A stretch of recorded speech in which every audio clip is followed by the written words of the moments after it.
Today's evening edition, Godfather Part 4, The Art of the Squeal, because that's where the fuck we are at this point.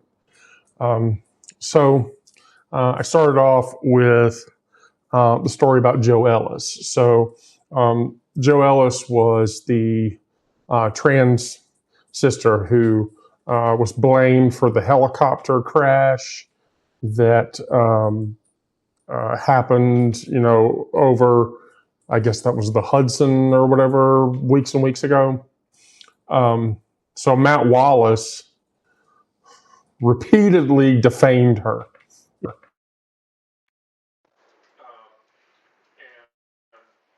blamed her for the crash, and it wasn't, an air traffic control problem, and all this other iterative bullshit. So Wallace, with his millions of X viewers, followers on X, he didn't carelessly just like say it was her fucking fault. He painted Ellis as somebody who committed another trans terror attack, and intentionally caused a collision due to depression and gender dysphoria. Watch the sound, really? Can you hear me okay, babe?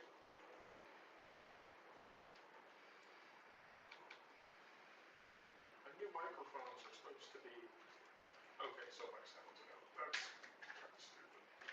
All right. Can you hear me now? Might be a little bit echoey, but that's because of my stupid headphones. Is that better? A little bit? Tiny bit? Going once? Going twice? Going a third time? Okay, great. So it's not my headphones or whatever. That's completely stupid. I'm very upset that my microphones aren't working. Those were really nice. Well, anyway, okay.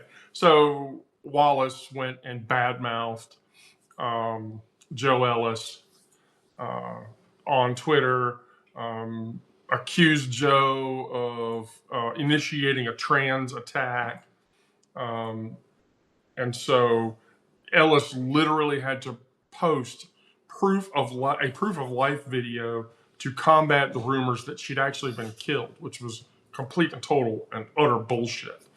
And so, while also waves, and I mean, she took way more transphobia than I do in a normal day, and I take a lot.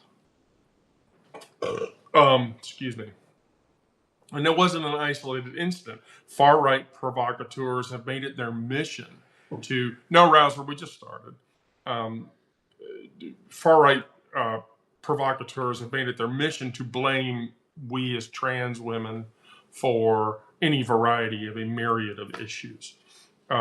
Even Elon Tiny Penis has joined the chorus, writing that the probability of trans persons being violent appears to be vastly higher than non-trans persons, because I look like the person who's going to go out and commit a mass act of violence. I mean, do you think I look like the person that's going to go out and commit a mass act of violence? I mean, I might be dangerous and none of you would know. Somebody tell me, please. So when the president suggests diversity initiatives at the Federal Aviation Administration, maybe to blame for aviation disasters, we've crossed from dog whistle politics just to out and out, complete and total fucking bigotry. And so Joe came out and said it's insulting to families to try to tie this to some sort of political fucking agenda. They don't deserve that, and I don't deserve it. That's Joe Ellis saying that, and I agree. None of us fucking deserve this shit.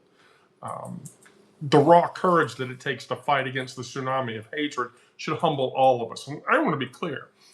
I go on lives, and so a major portion of my lives go to my YouTube channel.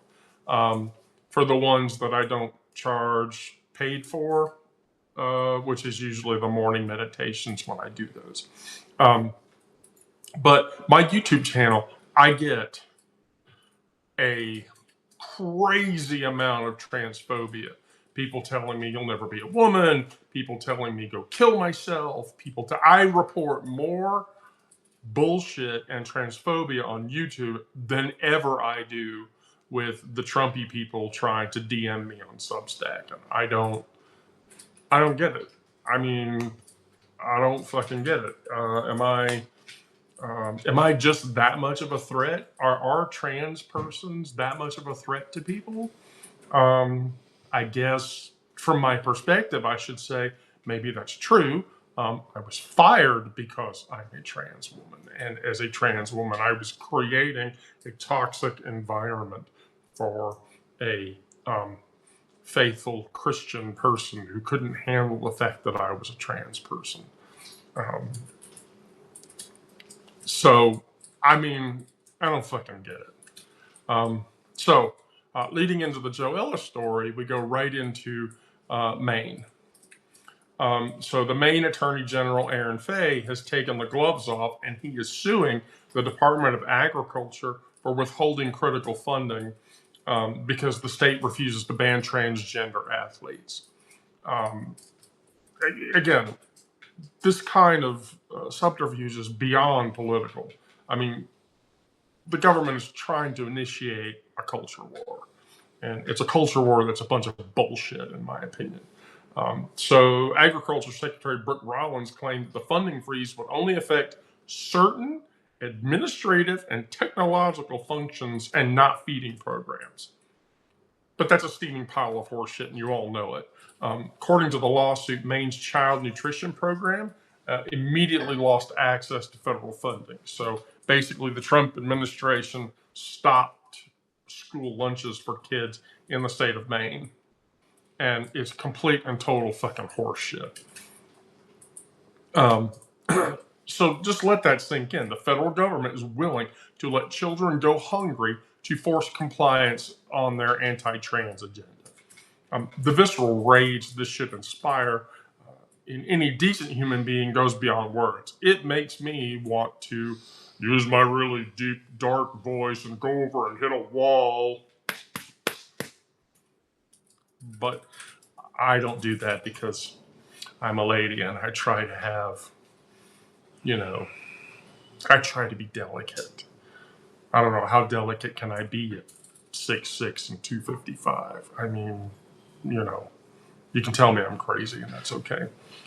Maine's lawsuit points out that the USDA has violated the Administrative Procedure Act by not properly informing the state that it's non-compliant before freezing funds. It also notes that several federal courts have ruled that Title IX actually requires schools to permit transgender girls and women to play female teams, directly contradicting the administration's fucked up interpretation of how the fuck any of that works.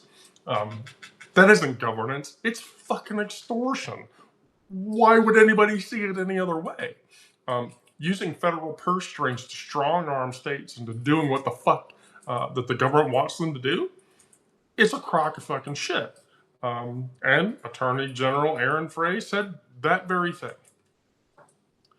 This is just another example where no law or consequence appears to restrain the administration as it seeks capitulation to its own lawlessness, which is fucking bullshit.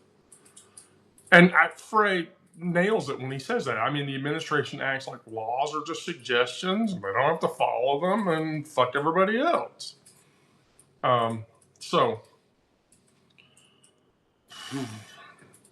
Right.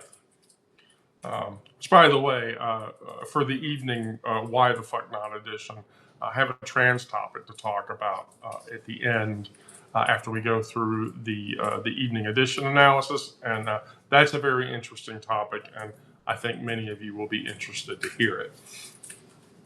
Right into Washington burning all of the shit to the ground. What we're witnessing in Washington isn't fiscal responsibility. It really isn't. It's a feeding frenzy on the carcass of America's safety net. Senate Republicans are tearing each other apart over demands to slash at least $1.5 trillion from the federal budget. Which, by the way, I know everybody has probably seen this already, and I didn't report on it because I wrote the evening edition before it came out. Too clearly, Doge is only going to save the federal government $150 billion, and Elon Musk and the Department of Government Efficiency is not even going to even remotely hit the $2 trillion of saving federal money, because Elon tiny wee wee is a dumb shit. So, right.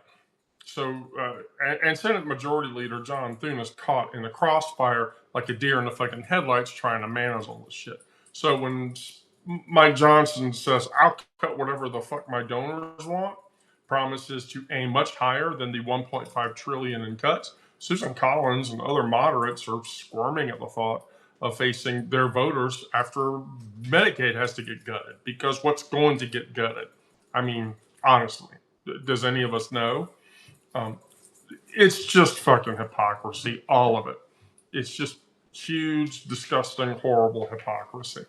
I mean, you can taste the anxiety of moderate Republicans that have to answer to their constituencies because this situation is going to affect their livelihoods and their day-to-day lives.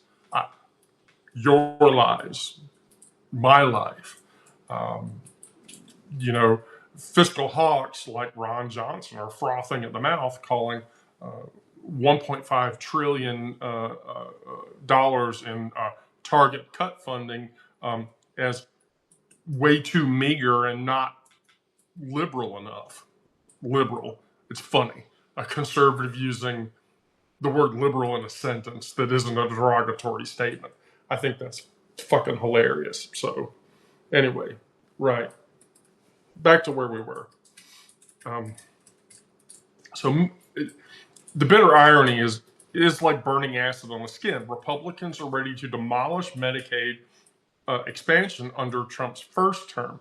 And now suddenly some are developing cold feet because we're getting closer to that directive. The brutal reality, this isn't fiscal responsibility. It's about dismantling programs that actual human beings depend on, while defense hawks demand another $150 billion for the Pentagon. Which, by the way, the Pentagon has never balanced its budget. They won't ever balance its budget, and it's a crock of shit if they tell you that they will. Susan Collins said, we have to be very careful to make sure we're not having cuts that leave people hungry.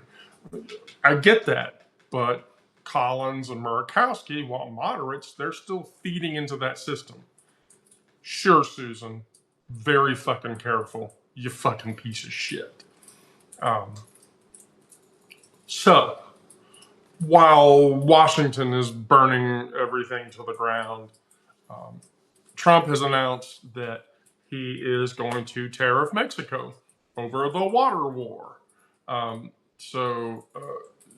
You know, he is now picking a fight with Mexico over water, because apparently having one trade war isn't enough. We need to have more. So the audacity of his Thursday night social media tantrum is enough to make anyone just raw with rage. It did me. From his golden toilet throne on True Social, Turtley Trump threatened tariffs and sanctions because Mexico hasn't delivered water owed to Texas under the 1944 treaty. His message stating with his venomous tongue, I alone can fix it. Delusional thinking that has characterized his entire political existence. So Mexican President Claudia Sheinbaum acknowledged the water shortage, citing drought conditions, the environment, because climate change is real and it's not a fucking lie, like all the Republicans believe that climate change is a lie and it's not real and it's not happening, but maybe other people do. They do. And mentioned that they've already sent proposals to resolve the issue. But facts being what they are, and diplomatic solutions what they are. They don't get blood pumping like threats and ultimatums do when you piss people off. Fuck you, do this. Fuck you, do that. Right. Let's be clear. It's not about water rights. It's because Donnie McShitstain needs political theater. Every problem becomes a nail for his tariff hammer, regardless of the economic shrapnel that will tear through American consumers' pocketbooks faster than you and I can fucking blame. These threatened tariffs would stack on top of the already existing 25% tariff he slapped on Mexico over fentanyl. Because nothing solves complex bilateral issues like making guacamole and avocados more expensive. And I happen to love avocados, but I won't go and fucking buy them in the store now because they're too fucking expensive.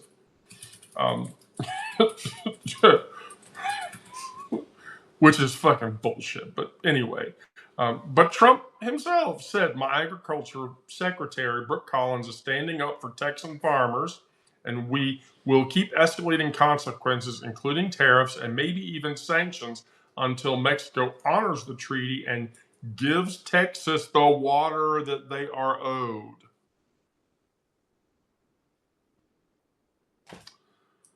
Pure, unfiltered bullshit straight out of the sewer that is Donald Trump's fucking mouth. So, on top of all of that, Bassett, the Treasury Secretary, is desperately trying to be the adult in the room as Don of the Dung threatens to burn down the global trading system. Bassett has managed to push aside tariff hawks like Peter Navarro to roll out the 90-day pause on some hefty tariffs. Wall Street is clinging to Bassett like he's the last lifeboat that the country has to avoid the tariff disaster. Republican lawmakers are practically pissing themselves with relief that someone will act with actual economic knowledge has Trump's ear. So everybody's getting around Scott Bassett.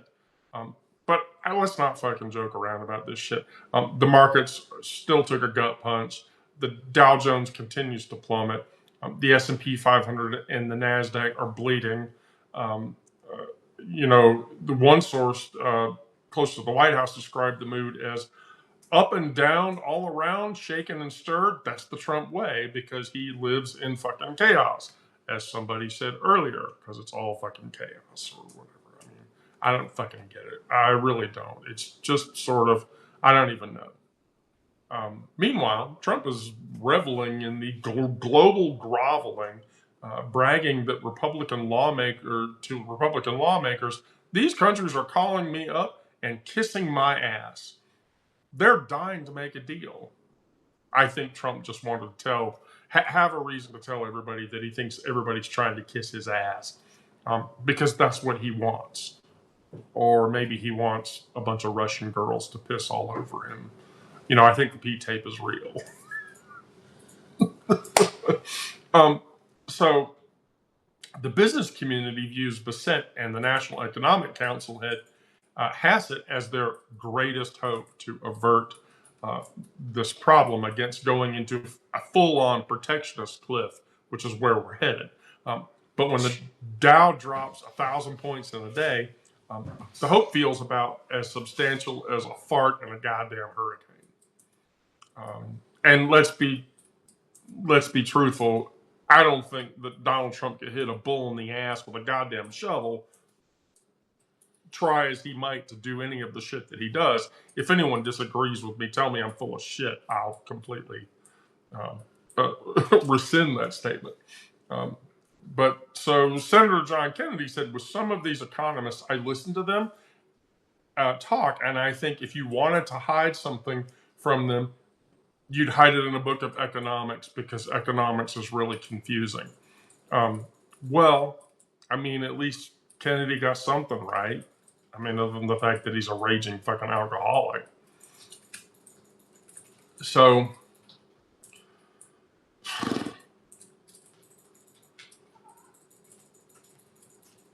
let's talk about the semantics of this issue. And the semantics of this issue is what's the real impact of the budget cuts? So if you were a paid subscriber, you were able to read this in the evening update. Because I try to provide a quantitative analysis to many of the articles that I write, so that you'll get context. If you read the Donald Trump Warren G. Harding comparison article today that I wrote, the companion article for that is an even deeper psychological dive into why Harding and Trump are very similar to each other, and why Trump is worse than Harding. Anna Christina Ebert, I think you and Lynn Mad both read the Harding articles. If you wanted to make your comments about the paid psychological analysis, I wouldn't bitch. For the readers that are watching the live that did not, are not paid subs and didn't get to read that mess. So what's the real impact of the budget cuts? The numbers will make your stomach just turn the fuck over. An analysis shows that for every $100 billion that's cut from Medicaid, approximately 3.7 million Americans will immediately lose coverage. Rural hospitals in states like West Virginia and Kentucky would face immediate closure because they wouldn't be able to stay open within 90 days of implementation. Healthcare deserts. A healthcare desert would become a thing then, especially across Appalachia, where poverty is a significant problem. I came across some interesting, I won't tell anybody where I got those from, revealing the tiered approach, targeting optional benefits like dental and vision while slashing prescription coverage for chronic conditions to try to save money. And finally, implementing work requirements designed to purge roles by 22%. The demographic models predict that 64% of the affected individuals will be working poor families with children, which will be a complete nightmare because a bunch of those people all voted for this goddamn asshole. The coldest calculation, Congressional Budget Office data suggests every dollar saved ultimately costs the system $1.68 in emergency care and lost productivity within 36 months. Now, the semantics of the water dispute with Mexico. Is the water dispute with Mexico actually about preparing for privatization? Follow the goddamn money. Three major water infrastructure companies, Blue Crest, Hydro, Southwest, have all collectively donated $47 million to campaigns supporting the administration's water policy. Their SEC filings explicitly mention anticipated regulatory changes and enabling private management of cross-border water resources. There are Halliburton executives that serve on all of those boards with direct connections to Brooke Collins, who's the agricultural secretary, through her previous position at America First Policy Institute. The treaty dispute creates the perfect crisis of justification for emergency contracts that bypass competitive bidding. So what does that all mean? It's all going to get privatized because that's what neoconservatives and libertarians want. Everything should be privatized. Land records show that those companies have already purchased water rights adjacent to contentious border areas, positioning themselves for a privatization windfall. That could reach somewhere in the 300 to 400 billion range over 30 years. The drought isn't the crisis. It's who owns the fucking water and who gets it in the end. Now, who's really pulling Bessent's strings? So all of the GOP is wagon training around Scott Bessent. So someone that I know obtained an FOIA request of Bessent's calendar, and that tells a very interesting story. In the 72 hours before announcing the tariff pause, Bessent held private meetings